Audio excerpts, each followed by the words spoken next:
Good morning everyone. जैसा कि हमारा टॉपिक चल रहा था स्पेशल यूजेस ऑफ प्रीपोजिशन, हम देख रहे थे, उसमें हमारे 2 हो गए थे। आज हम देखेंगे 3rd नंबर का use of on and at. On और एट का यूज़ हम आज देखेंगे। सबसे पहले हम पढ़ते हैं ए टाइप फर्स्ट इसकी।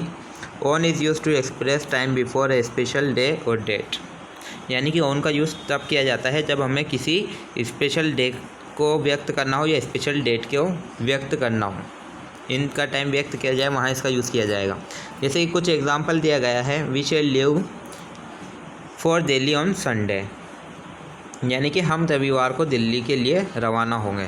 तो यहाँ डे की बात की गई है, एक डे जिस दिन हम रवाना होंगे, तो यहाँ पर ऑन का यूज़ किया गया है। इसी तरह सेकंड एग्जांपल हम देख सकते हैं, they will start their journey on the 25th of January, यानी कि वे 25 जनवरी को अपनी यात्रा शुरू करेंगे।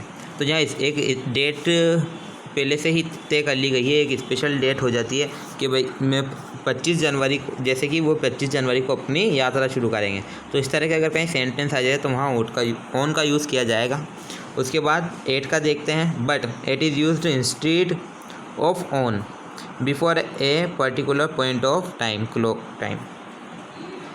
लेकिन हम एट का यूज़ कहाँ करेंगे? एट का यूज़ वहाँ किया जाएगा किसी विशेष समय की बात की जाएगी, जैसे कि जो घड़ी का समय होता है उसको बताया जाए अगर कहीं सेंटेंस में, तो वहाँ पर हम ऑन की जगह पर एट का यूज़ करेंगे। जैसे कि कुछ एग्जांपल दिए गए हैं, एग्जांपल देखते हैं। First, she is to reach here at 6 AM, उससे यहाँ सुबह 6 बजे पहुँचना है, जैसे कि यहाँ घड़ी के टाइम की बात की गई है। इसी तरह सेकंड एग्जांपल देखते हैं, the last train arrives here eight 10:30 PM, यानी कि अंतिम ट्रेन जो है, आखिरी जो ट्रेन है, रेलगाड़ी जो है, यहाँ से 10:30 बजे आती है।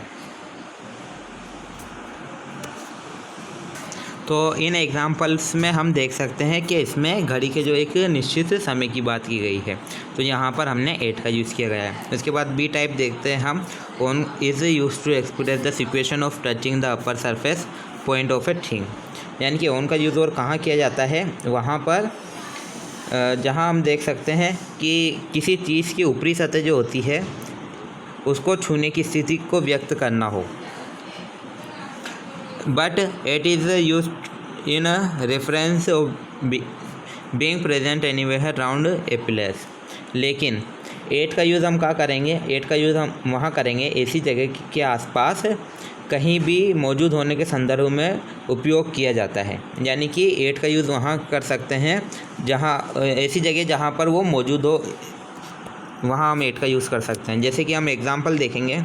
फर्स्ट एग्जांपल है, my books are on the table, यानी कि मेरी किताबें जो हैं टेबल पर है, मेरी किताबें टेबल पर है। तो हमने देखा जो बुक्स है वो टेबल के सरफेस से, टेबल से टच हुई है, टेबल से जुड़ी हुई है, उसका जो अपर सरफेस है उससे टच हो रही है, तो इसलिए हमने यहाँ ऑन का यूज़ करा है। सेकंड एग्जांपल हम देखते हैं, स्टैंड एट द डोर, यानी कि दरवाजे पर खड़े हो जाओ। तो यहाँ किसी चीज़ के पास बताया जाए, अगर और किसी की भी चीज़ की बात की जाए, एनी वेयर, कहीं की भी किसी भी जगह की बात की जाए कि आप, जैसे एग्जांपल दे दिया कि दरवाजे पर खड़े हो जाओ, तो इस तरह के सेंटेंस में हम एट का यूज़ करते हैं। आगे बढ़ते हैं हम।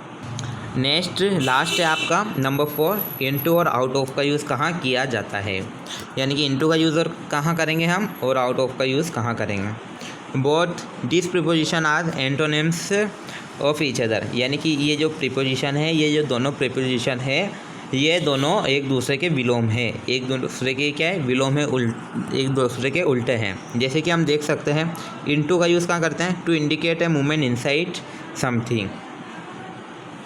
इनटू का यूज़ हम वहाँ करेंगे कि जैसे भी कोई चीज़ किसी के एक सरफेस हुआ किसी चीज़ के अंदर एंटर करती है, तो वहाँ पर इनटू का यूज़ किया जाता है किसी चीज़ के अंदर एंट्री पर, या वहाँ पर कोई मूवमेंट हो रहा हो किसी चीज़ के अंदर, तो वहाँ इसका यूज़ किया जाएगा। और आउट ऑफ का यूज़ कहाँ करते हैं? इसका विपरीत है, to indicate a movement away from the inside of a place.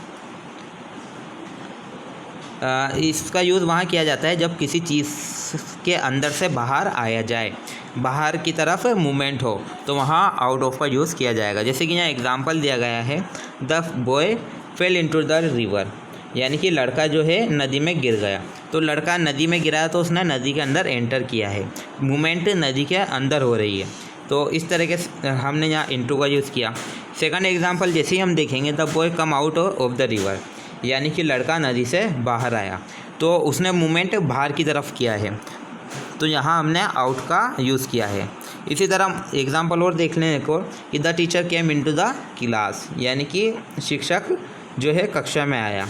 और फोर्थ एग्जांपल यहाँ दिया गया है, the teacher went out of the class, शिक्षक जो है कक्षा से बाहर चला गया। तो यहाँ हमने देखा अगर किसी चीज़ के अंदर आने की बात की जाए, केम अंदर आने की बात की जाए तो वहाँ इनटू यूज़ करेंगे, और किसी चीज़ के अंदर से बाहर जाने की बात की जाए तो वहाँ हम आउट का यूज़ करेंगे। तो ये आपके प्रिपरेशन का टॉपिक था, ये कंप्लीट हो चुका है। इसके आगे हम नेक्स्ट क्लास में नेक्स्ट टॉपिक स्टार्ट करेंगे।